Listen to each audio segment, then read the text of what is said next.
বাংলাদেশে গিয়ে এই প্রথম মেট্রোতে উঠেছি। মেট্রোতে করে কোথায় কোথায় ঘুরেছি, মেট্রো স্টেশনে আমাদের সাথে কি কি ঘটেছে সে সব কিছু থাকছে আজকের এই ভ্লগে। হ্যালো এভরিওয়ান, আসসালামু আলাইকুম। আশা করি সবাই ভালো আছেন। রেডি সেডি হয়ে এই তো বাসা থেকে বেরিয়ে পড়েছি আজকে মেট্রো রেলের উদ্দেশ্যে। জীবনের প্রথমবার এবার বাংলাদেশে মেট্রোতে উঠবো, আমি অনেক এক্সাইটেড ছিলাম। নিচে নেমে দেখছিলাম বাচ্চারা এখানে খেলছিল আর আমি এখানে বলছিলাম আসো আমার ব্লগে তোমাদের পরিচয় করিয়ে দেই। তো এখানে ওদের সাথে কথা বলছিলাম। দুবাইতে তো অনেকবার মেট্রোতে উঠেছি, তবে বাংলাদেশে এবার প্রথম মেট্রো হওয়াতে অনেক বেশি খুশি হয়েছিলাম যে আজকে মেট্রোতে উঠবো। তো কথা বলতে বলতে আমরা এই তো স্টেশনে চলে আসছি। স্টেশনে এসে দেখতে পাচ্ছিলাম আজকে প্রচুর ভিড়, অনেক অনেক বেশি মানুষ। দেখতে পাচ্ছেন বিশাল বিশাল লম্বা লাইন। তো এই লাইনে দাঁড়িয়ে টিকিট নিতে হয়। আজকে যেহেতু আমাদের প্রথম দিন ছিল তাই কোনো অভিজ্ঞতা ছিল না যে কোথা থেকে কি করতে হবে। অনেক অপেক্ষার পরে ফাইনালি লম্বা লাইনে দাঁড়িয়ে সাজু ভাই আমাদের সবার জন্য টিকিট করেছে। আর এই তো ইশাত আমার হাতে টিকিট এনে দিল। লম্বা লাইনে দাঁড়িয়ে অবশেষে টিকিট তো হাতে পেলাম। এবার শুরু হলো আরেক ঝামেলা। স্টেশনে এসে প্রথম প্রথম মনটা ভালোই ছিল আর মনে হচ্ছিল আমরা বিদেশে আছি, তবে ঝামেলায় পড়ার কারণে মনটা একদম খারাপ হয়ে যায়। টিকিট হাতে পাওয়া মাত্রই বাচ্চারা দৌড় দিয়ে ওপারে চলে যায় আর আমরা এপারেই থেকে যাই, কারণ স্টেশনে থাকা ডিউটিরত পুলিশ আমাদের যেতে দিচ্ছিল না।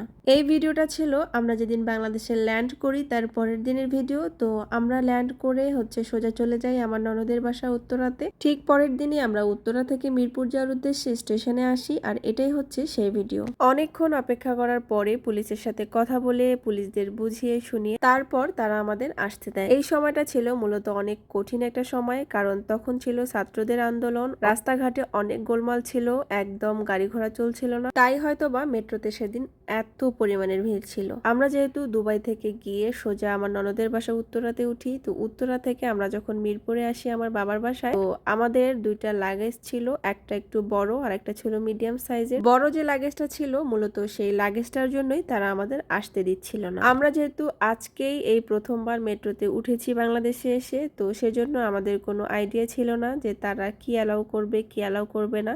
তো যাই হোক, এই যে লাগেজটা দেখতে পাচ্ছেন এইটা নিয়ে এত ঝামেলা ছিল।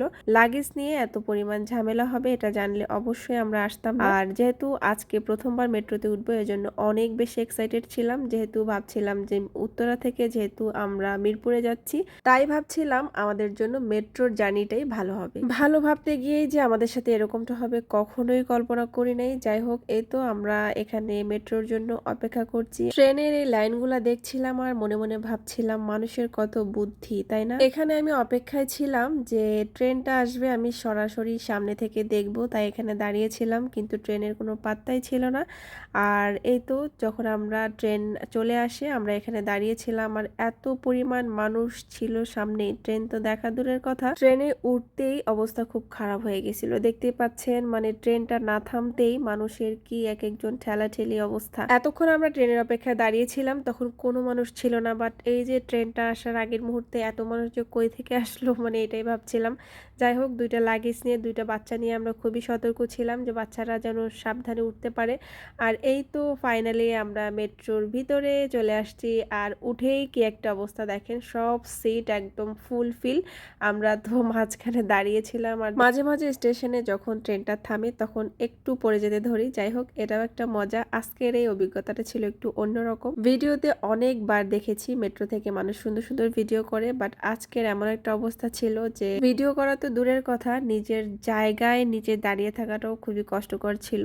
আর এই তো দেখতে পাচ্ছেন আমরা ফাইনালি উত্তরা থেকে শেওড়াপাড়া স্টেশনে নেমে যাই। স্টেশনে নেমেই উপর থেকে এই যে দেখতে পাচ্ছেন কি সুন্দর একটা ভিউ। এই হচ্ছে সেই পরিচিত ঢাকা শহর যেটাকে অনেক অনেক বেশি মিস করি। যাই হোক, আমরা নামার পর সামনেই একটা ঝালমুড়ির দোকান দেখতে পাই আর এই তো এখানে ঝালমুড়ি বানিয়ে বিক্রি করছে। তো আমার তো ঝালমুড়ি অনেক দিন থেকে খাওয়া হয় নাই আর ঝালমুড়ি অনেক বেশি পছন্দ, তাই বলছিলাম বেশি বেশি ঝাল দিয়ে একটা ঝালমুড়ি দিতে। আর আমরা যখন এখানে আসি তখন প্রায় 4টা বেজে যায় আর আকাশও অনেক খারাপ ছিল, বৃষ্টি পড়ছিল গুড়ি গুড়ি। দুবাই থাকাতে ফুচকা, ঝালমুড়ি, ভেলপুরি এগুলো খুবই বেশি মিস করি, কারণ ওখানে পাওয়া গেলেও দেশের মতো এতটা স্বাদ এতটা লোভনীয় হয় না।